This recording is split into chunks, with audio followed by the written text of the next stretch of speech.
Hi lads and lasses, Modest Pelican here, looking at the newly released Battlefield 5. If you enjoy this content, please put up missing pet posters around your neighbourhood, but instead of having a picture of your pet, put the Modest Pelican logo, as this really helps spread the good word of my channel. What a huge escapade Battlefield 5 has been so far, and the bloody game only released a few days ago. To properly review this game, it is important to quickly recap what has happened so far, and don't worry, I do mean quick. Quicker than Christians getting laid on their wedding night. So DICE said Battlefield 5 would be the most immersive World War II game ever, but then the official reveal trailer showed a crippled woman trying to be Bruce Willis, aka the Ginge Minge Ninja. Some fans were naturally confused by this and began to voice their opinions and concerns, and the developers responded by calling them uneducated and telling them not to buy the game. This triggered considerable backlash, who would have guessed? DICE then released an open beta that split the community like it was Korea in 1945, and basically the last 6 months have been a perfect example of how not to market a video game. I mention all of this because it's important to note that regardless of the final quality of the game, the developers' actions and decisions mean some gamers will always view Battlefield 5 in a negative light. So anyway, I have spent the last week or so playing the game early via EA Access. The fact that people who pre-ordered the deluxe edition weren't also able to play early is a joke, but I'll talk about that more in a moment. For now, let's look at the actual gameplay, and the gameplay is excellent. It's the most important part of any first-person shooter, and DICE have created a game that feels incredibly good to play. It's honestly surprising and impressive how far the game has come since the open beta, and I can't wait to get back online and do what I do best. Message other Battlefield players telling them that my dad is Bill Gates and that I will get their Xbox Live accounts banned. Shooting enemies feels superb, and I love that there is no longer random bullet deviation or suppression. Movement is fluid, and that core Battlefield formula of running and gunning around the map with your squad in the midst of a larger scale battle is as addictive as ever. The gameplay does have its flaws, and there are some bugs, but overall I'm very impressed.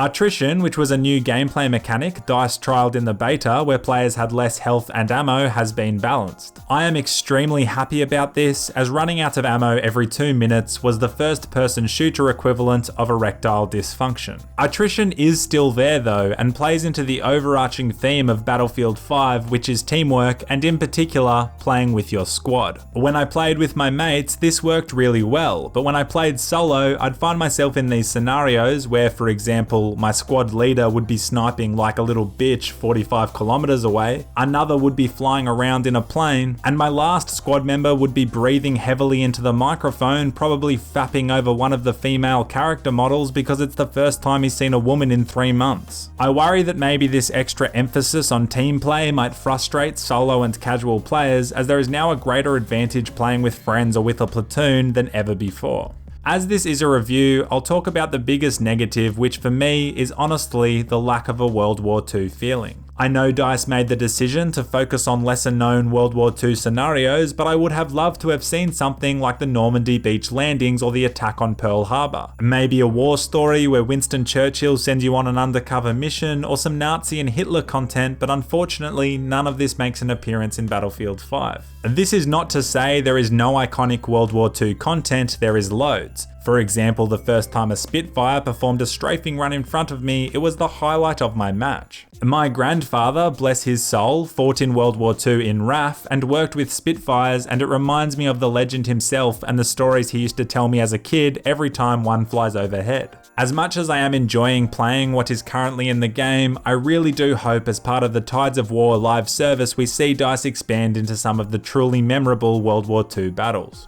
Graphically, the game looks excellent, though it is a slight step backwards from Battlefield 1. Maybe that's just my opinion, but I just find the Battlefield 5 graphics slightly cartoonish compared to the stunning Battlefield 1. It still looks thick and juicy though, and I would definitely bang. The customization is frankly spot on. The weapon tree is maybe a tad random, but it actually seems to work really well, and the level of detail to which you can customize your guns is satisfying. The cosmetic customization is also really good. If you want to make your character look like a 7-foot clown stripper with a tattoo that says "Daddy's Girl" on your lower back, you sure can.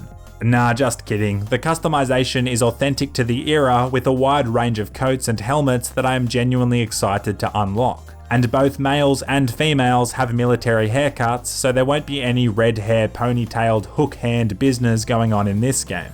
In summary, I think this is an excellent game with some of the best shooting mechanics I have seen in recent years, but it has quite literally had the worst marketing campaign I have ever seen for a project this size. I know this has been talked about maybe too much, but it's genuinely hard to believe that Patrick Soderlund called fans uneducated, and said that key elements of the game were influenced by a conversation he had with his young daughter about her Fortnite experiences. This sort of stuff makes the studio look more out of touch than a Catholic priest without hands. It's other things too, like the fact that die-hard Battlefield fans who pre-ordered the most expensive package had to wait to play despite a delayed launch. Plus the other stuff I mentioned at the beginning of the video, it's all just so unnecessary and it taints the game and the franchise. But as much as I call out BS when I see it, I have to say I am impressed with this game. It's fun, there is no pay to win, there is no paid DLC, and I for one thoroughly look forward to playing a lot of this game. I really hope going forward, Battlefield can avoid the controversy and we can get back to shooting noobs in peace.